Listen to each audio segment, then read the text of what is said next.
I'm not the world's smartest when it comes to politics. I'm the first to admit that. I'm not even the second or third, but I'm trying. And I think that that's really the message here. Get out and vote because it does matter. Your vote absolutely matters.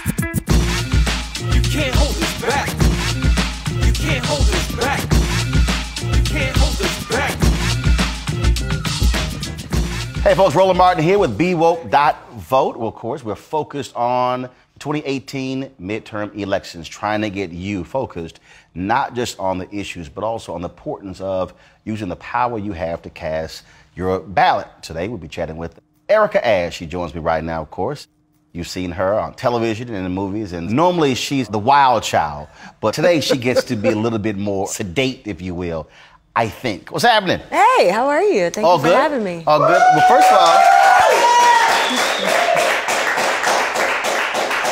so I see you broke out the proper attire. You know, I tried, but I put a little spin on it. I put like a little ethnic spin on the flag. Well, I think one of the things is that white folks don't understand. Our view of the flag, even when you talk about democracy, when you talk about voting, is totally different than theirs because it's a different perspective when you talk about freedom. And here we are, 399 years since the first 20-odd Africans arrived in the United States and Virginia, and we still are trying to get all of the rights that we're supposed to have. Right. I mean, when you think about it, it's a bit hypocritical. I mean, they were creating this flag and creating all of these laws with people being excluded from the laws that they were actually creating. So all men were not included in that. So it was it's a weird hypocrisy when you think about it. Well, I was just arguing with someone. Actually, it wasn't quite an argument because I smacked him down real quick. On Twitter. Was this physically? Nah, but I should have done it physically. Oh, I would have. I'm glad you didn't. I made the point about that we've had 114 Supreme Court justices in America. 108 have been white men. I said, if you want to understand the history of America, 100%. Right there, out of 114, 108 have been white men. Yeah. And he goes, well, things have been working out great. I said, have they though? Really? I was like, oh. Was that when the smack happened? Yeah, that's when the right. smack would have happened for me. Right. Yeah. That's when the tweet went to all of my followers, so therefore they can get in on the action when I'm busy. Right. Yeah. Sometimes you just want to let them have it. It's like kind of like the Beehive for Beyonce. Sometimes you just don't want to get your hands dirty. It's like, you know what, this is too easy. I'm going to just let y'all have this. Oh, yeah, and they're very good at handling. I know they are. But and again, it's a different perspective, even when we talk about just this idea of voting. When you look at the efforts today with voter suppression, even the craziness with voter ID, people go, oh, but ID is simple. I'm like, yeah, but once you start going underneath where you have to have a certain type of ID, we must see the birth certificate, it must be raised, it must be a certain paperweight. I mean, look, these are barriers that are put in place. Can I just be quite frank with you? I think a lot of people end up not voting or being politically active because a lot of people just don't understand the terms. And I think what happens a lot of times, people don't want to admit that they don't understand what these terms mean. And people talk about it, they talk about the electorate and gubernatorial and blah, blah, blah. You might as well be saying Oshkosh, bagosh, blah, blah, blah, because people just don't get it. But they don't we haven't had real civics, though. Right. I mean, we haven't had real, I'm talking about honest civics. Exactly. Not that fake stuff that actually exists in the classroom. Right, and even with the fake stuff that exists in the classroom, because I took that, even with the fake stuff, everything is glossed over. And then all of a sudden you're supposed to know what everybody's talking about. And that's always been a problem for me, when I'm dealing with political conversations. I mostly listen. But when you're talking about actually taking action to change what's going on in the political climate, that's where you're arrested because you're just kind of like, well, I don't really know who to vote for because this person is speaking way over my head. There was a sister in Fort Worth who served time in federal prison. She gets out. She votes. She doesn't realize that she lost her right to vote. Right. She gets prosecuted.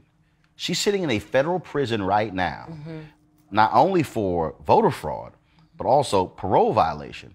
So she's in there for 5 years. For simply casting a ballot.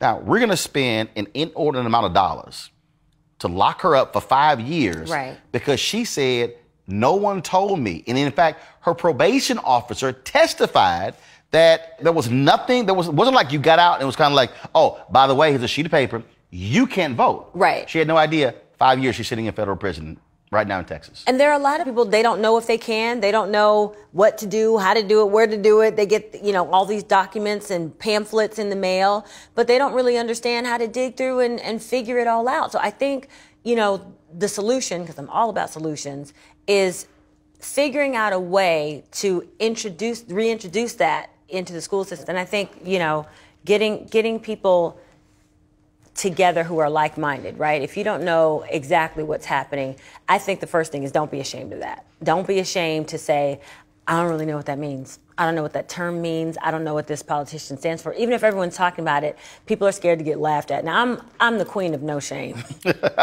as we know. Yes, we know.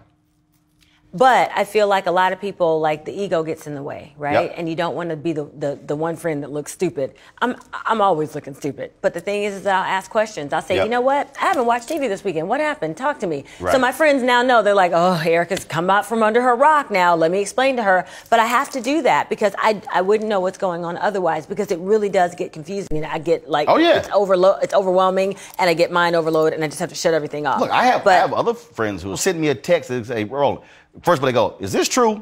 Right. And then it's, okay, what's the real deal with this? Mm-hmm. How major is it? And I'm kind of like, okay, boom, boom, boom, boom, hit them right back. They're like, okay, cool. Then move on. And my deal is, I'm cool with that because for a lot of them, they want to be educated on them. They say, look, I trust you're going to give me the information, and then I can take it from there. Now, that's when you also got to have my stuff together, because it can be running around quoting me going, now, Roland said, right. And then if it's crazy, like, that really didn't happen. Exactly. Then your Twitter followers are going to let you have it. But that's the thing. I think everybody needs 3 friends.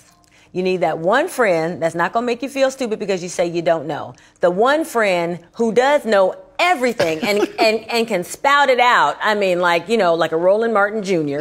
And then you need that one friend to translate. I make it easy. You don't need to translate. Right. You do. You need You do. But those friends that's always like, oh, yeah, well, the woman is and you're like, girl, I don't know what you're saying. Talk to me like I'm a 5th grader. Break it down to me in simplistic terms so I know exactly what you're saying and exactly what I'm going to do about it. Okay, now somebody who's watching, they probably will say, oh, no, that's not basic. What they don't realize is we, as a journalist, we are actually trained. Newspapers are written for 5th graders. That's not a joke. We literally are written. Al Newhart, of course, who was the founder of USA Today, used to be the CEO of Gannett, he used to always hate reading George Will with the Washington Post. He said, I don't ever want to have to read a newspaper and have a dictionary right next to me. He said, make it plain for the people. So one of the things that I've always done is utilize television and radio and also social media to teach folks. I never thought about it that way until about a month before she died, Dr. Maya Angelou, when she was being honored at the National Portrait Gallery. I did an interview with her and she said, you're a teacher. She said, I watch you. You actually teach. And I was kind of like, okay, I never thought about it that way. But the reality is, to your point, the average person doesn't know. The reality is there is no affirmative right to vote in this country. There isn't. It was specifically set up that way.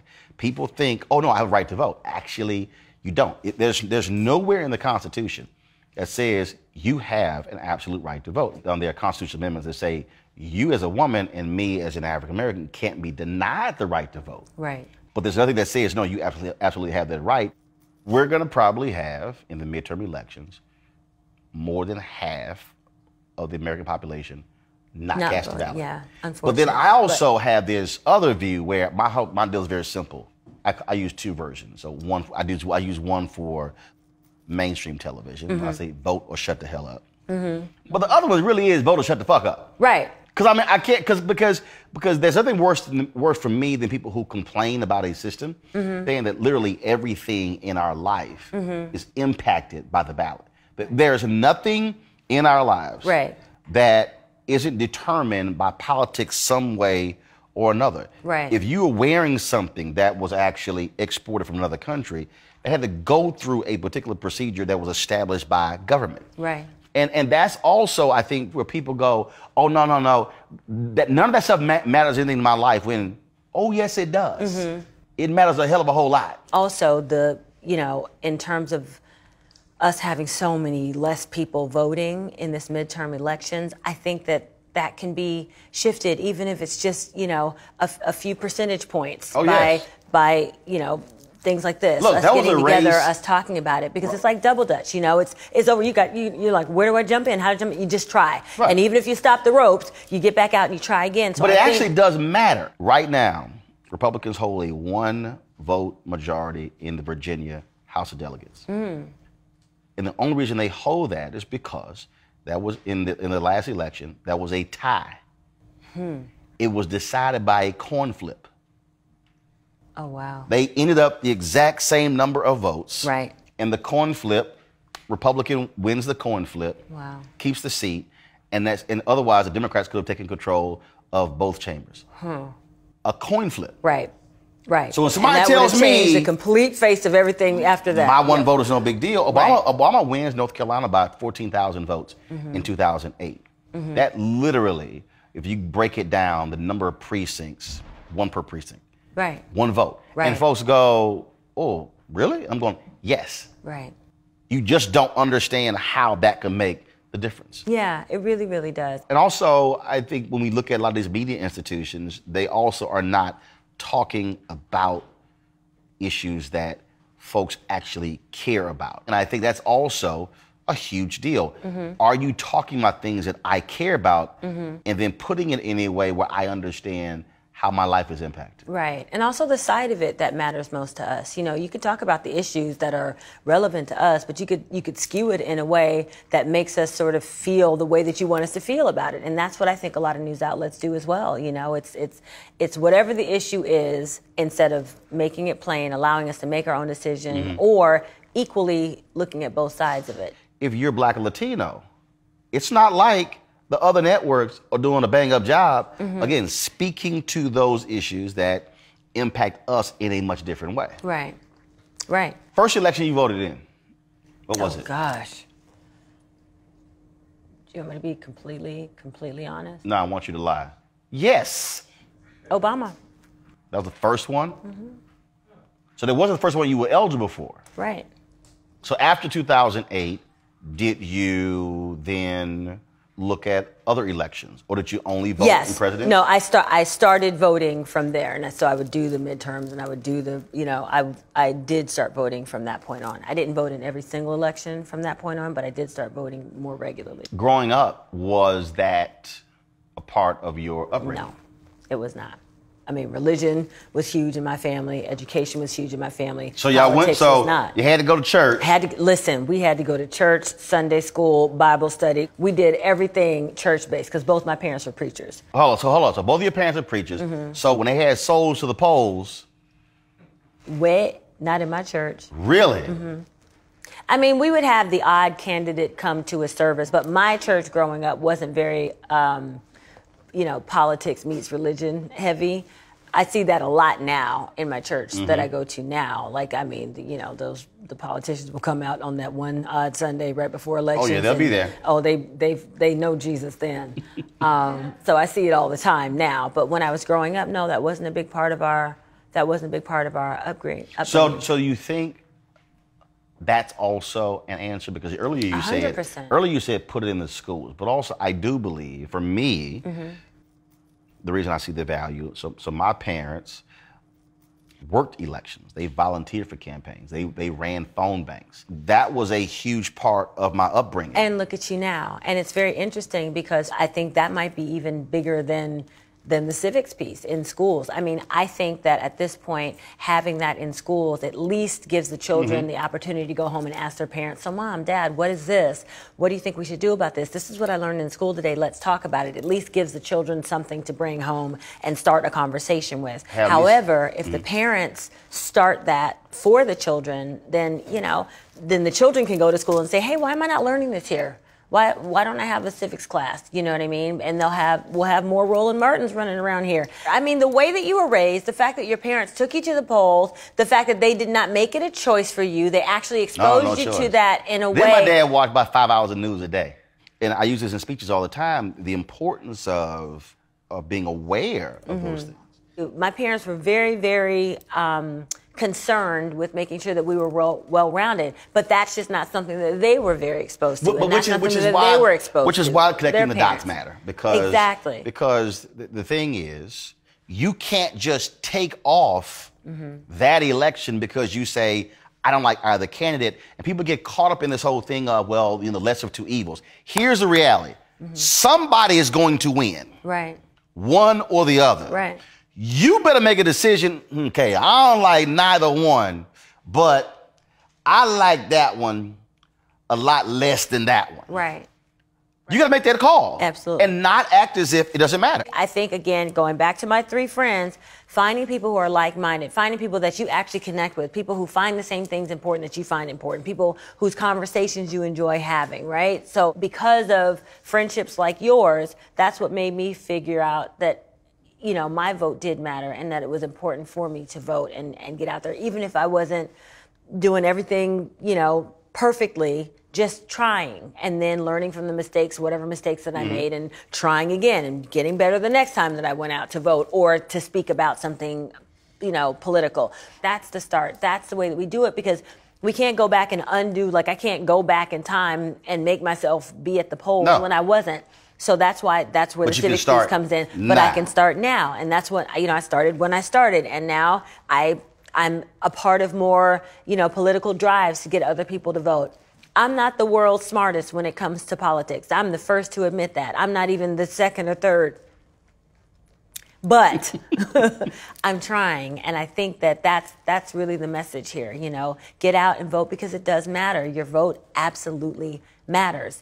Erica Ash, thank you so very much. Again, folks, use your power. But most importantly, Election Day is the end of one process. What happens the day after the election is the beginning of another. We need you engaged. We need you involved. We need you informed. Register, vote, and then make sure the folks who you voted for do what they say they were going to do, because you are still a constituent. So silly. Be like me. Be woke. Vote.